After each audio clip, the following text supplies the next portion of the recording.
Alors salut tout le monde, ce soir je reviens vers vous donc pour un nouveau témoignage, donc cette fois-ci de Vonette.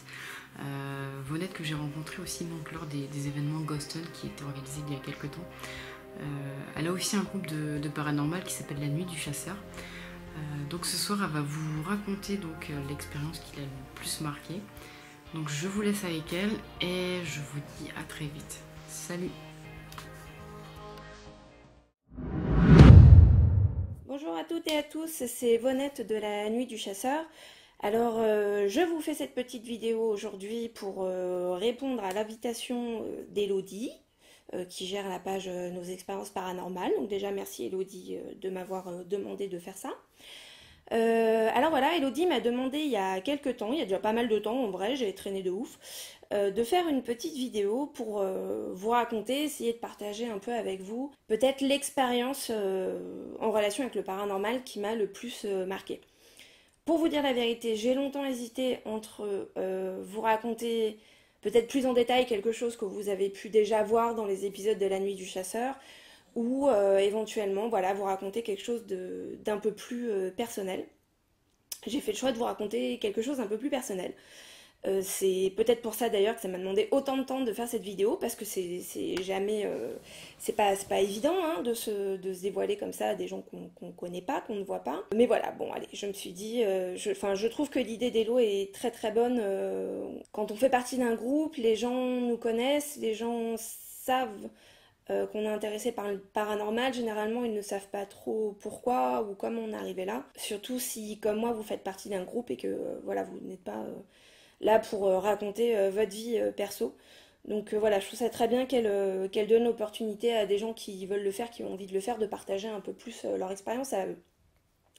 Bref, je vais essayer de pas vous saouler, c'est très compliqué hein, parce que vous avez compris, moi j'aime beaucoup parler. Donc voilà, l'histoire que je vais vous raconter, donc c'est pas évident, je vais essayer de vous la raconter avec des mots simples et justes. Euh, je ne la soumets pas à jugement, parce que je la partage avec vous aujourd'hui, mais cette histoire, elle m'appartient.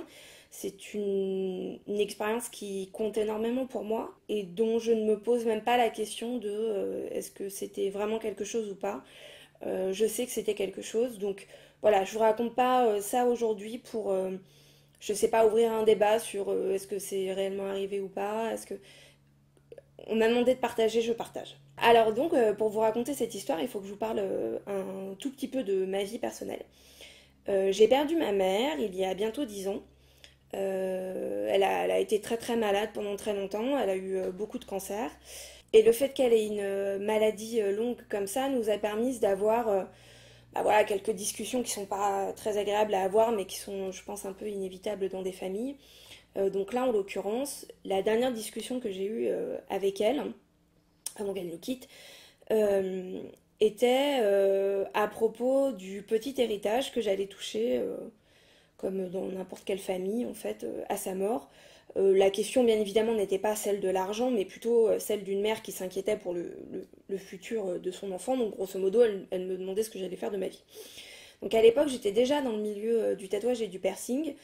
J'étais pas tatoueuse encore, j'étais perceuse depuis déjà 6 ou 7 ans, je crois. Et donc mon rêve ultime était, comme beaucoup, d'avoir ma boutique, mon shop à moi, sur Paris. Voilà.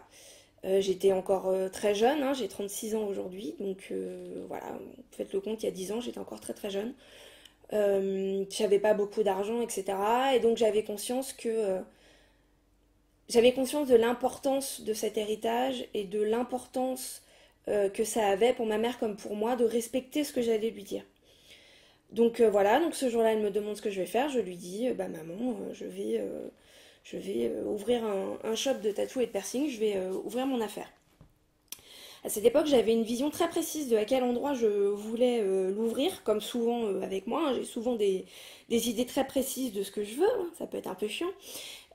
Pour les autres, bien évidemment, pas pour moi. Je voulais absolument ouvrir cette boutique, pour ceux qui connaissent, dans le quartier de Saint-Michel à Paris. Pourquoi? Bah déjà parce que le quartier était cool. Ensuite parce que pour les gens qui sont un peu geeks comme moi, qui sont un petit peu jeux vidéo, Jeux vidéo, je vous montre pas la collection de consoles. Jeux vidéo, enfin tout ce qui touche à la culture geek. Saint-Michel, c'est un endroit très important parce que c'est là-bas où il y a toutes les boutiques de jeux vidéo, de BD, de toutes les boutiques, enfin de la chaîne Album. Donc voilà, j'étais fixée sur cet endroit-là. Je pensais que c'était une bonne idée d'ouvrir un commerce là-bas parce que du coup la clientèle était un petit peu la même que celle qui m'intéressait. Donc voilà, je lui dis, maman, je vais ouvrir un shop à Saint-Michel. Peu de temps après, ma mère décède. Euh, voilà, ma mère décède, point, dans tout ce que ça a de cruel et de banal. Et donc j'attends quelques mois et je me mets en quête d'un local, d'une boutique. Et un soir, en voiture, je passe dans une toute petite rue à Saint-Michel et je vois un local à louer, avec marqué à louer. Je m'arrête, je pile en voiture, je descends et en fait la pancarte sur laquelle il était marqué que le local était alloué était déchirée et je n'avais pas le nom de l'agence. Donc je savais juste que cette boutique qui se trouvait rue Dante à l'époque à Saint-Michel était allouée, mais c'est tout ce que j'avais. Ça s'annonçait un petit peu compliqué. Bon, je suis pas du genre à lâcher l'affaire, hein, vous le savez, si vous suivez un peu les épisodes de la Nuit du Chasseur, vous savez qu'il en faut plus pour que je me décourage. Donc je fais des recherches sur internet, je ne trouve pas, j'appelle des agences, je ne trouve pas. Je finis par aller au service du cadastre à la mairie pour avoir des renseignements sur le propriétaire. Je retrouve le propriétaire et je finis par retrouver l'agence qui s'occupe de cette boutique.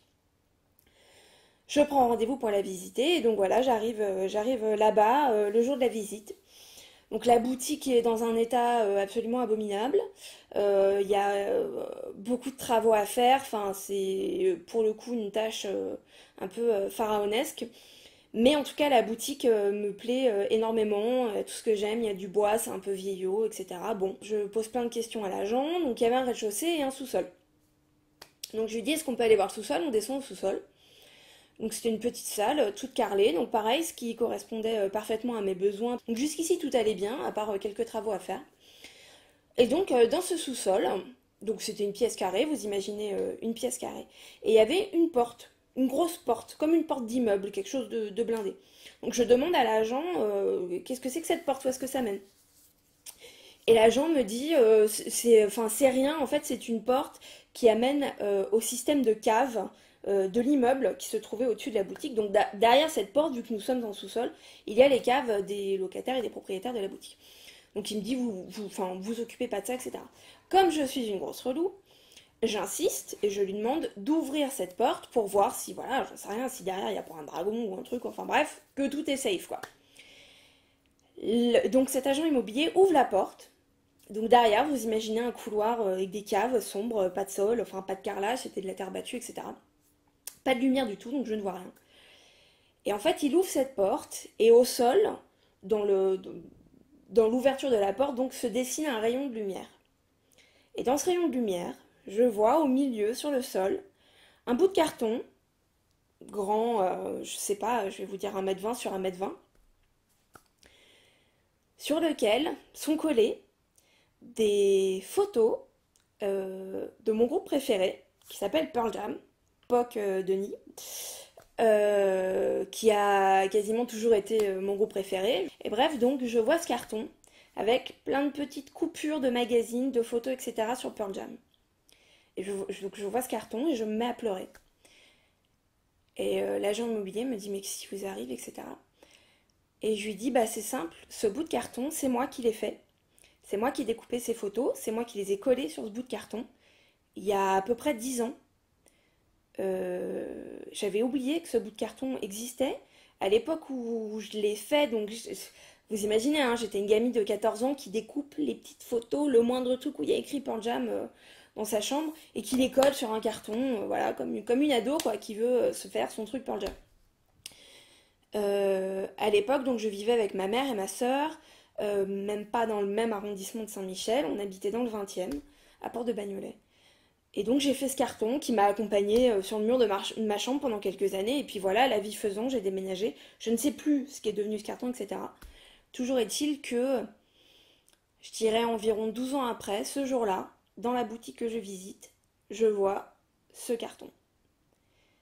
Ça aurait pu être n'importe quel carton, ça aurait pu être, je sais pas, enfin, je suis pas la seule fan de Pearl Jam au monde, POC, Denis deux fois. Mais ce carton, c'est moi qui l'ai fait. Je me souviens de chaque numéro de magazine où les photos ont été découpées. Je me souviens de où j'étais quand je les ai collées, de la chanson de Pearl Jam que j'étais en train d'écouter. Enfin, je n'ai absolument aucun doute là-dessus. Un de mes regrets, je n'ai pas pris ce bout de carton, pensant que... Enfin, comprenant tout de suite que c'est un signe de ma mère, parce que pour moi c'est indéniable. Ce carton n'a pas pu se retrouver là par hasard, il n'a pas pu disparaître de ma vie pendant 12 ans et réapparaître dans le couloir d'une cave, d'un immeuble. Enfin, c'est complètement surréaliste. Je crois que c'était peut-être 3 mois après que ma mère soit décédée, ou 4 mois, enfin pas longtemps après. Je n'ai pas pris ce carton. Par contre, j'ai pris une photo du carton. J'ai traîné le carton dans la boutique et j'ai dit au monsieur de l'agence, si vous permettez, je prends une photo. Je reviendrai le chercher quand je ferai une contre-visite, etc.